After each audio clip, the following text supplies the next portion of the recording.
প্রায় ২০০ বছর পুরনো এই নিমাই চাঁদের মেলা। এই নিমাই চাঁদের মেলার নিমাই সান শুরু হয় আমাদের বাংলাদেশের বাংলা পঞ্জিকা হিসাবে বৈশাখের ৩ তারিখে। ৩ তারিখ সকাল ৮টা থেকেই এই নিমাই সান শুরু হয়।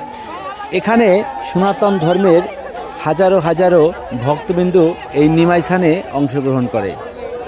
এই নিমাই সানে তারা দুধ ঢেলে নিমাই স্নান করে থাকে এবং সেখানে যার যার মনস্কামনা পূর্ণ করার জন্য অনেক দূর দূরান্ত থেকেই ভক্তবৃন্দরা আসে এই নিমাই স্নানে অংশগ্রহণ করে।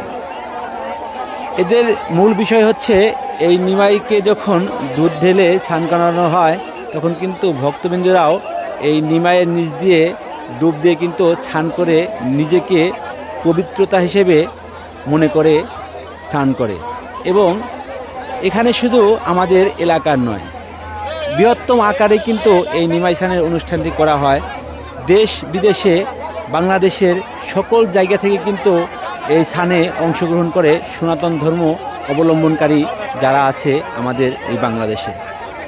অনেক সুন্দর এবং আনন্দমুখর একটি পরিবেশে দেখা যায় হাজার হাজার ভক্তরা এখানে নিমাই স্নান করতে আসে। প্রচণ্ড ভিড়ের কারণে কিন্তু এখানে ভলেন্টিয়ার গার্ড থাকে, যারা লাইনে লাইনে কিন্তু নামিয়ে দেওয়া হয় যাতে করে অতিরিক্ত চাপ সৃষ্টি না হয়। তারপরেও কিন্তু দেখা যাচ্ছে এরকম লাইন মেনটেন করাটাও কিন্তু আসলে অসম্ভব হয়ে পড়ে এখানে এত জনতার ভিড় হওয়ার কারণে।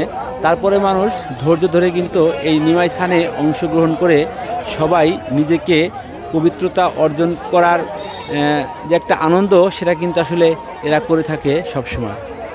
তবে এই নিমাই স্নানে আসলে সকাল ৮টা থেকে মোটামুটি ২টা পর্যন্ত এরকম ভিড় থাকে। এখানে আইনশৃঙ্খলা বাহিনীর লোকজন থাকে, সরকারি প্রশাসনের লোক থাকে, যাতে করে কোনো অপ্রীতিকর ঘটনা না ঘটে। আর এই নিমাই স্নানে যখন স্নান শুরু হয় তখন এলাকার যে চেয়ারম্যান সাহেব এবং মেম্বার সাহেব আছে তারা কিন্তু আসলে এখানে উপস্থিত থাকে, যাতে করে কোনো অপ্রীতিকর ঘটনা না ঘটে এবং যেন এই সনাতন ধর্মের অবলম্বনকারী যারা আছে তারা যেন আসলে তাদের মতো করে এই নিমাই স্নানের যে অনুষ্ঠানটা সেটা কিন্তু শেষ করতে পারে। আসলে খুবই আনন্দমুখর একটি পরিবেশ। আর এই নিমাই স্নান উপলক্ষে কিন্তু আসলে এই নিমাই চাঁদের মেলাটা ১৫-২০ দিন থাকে।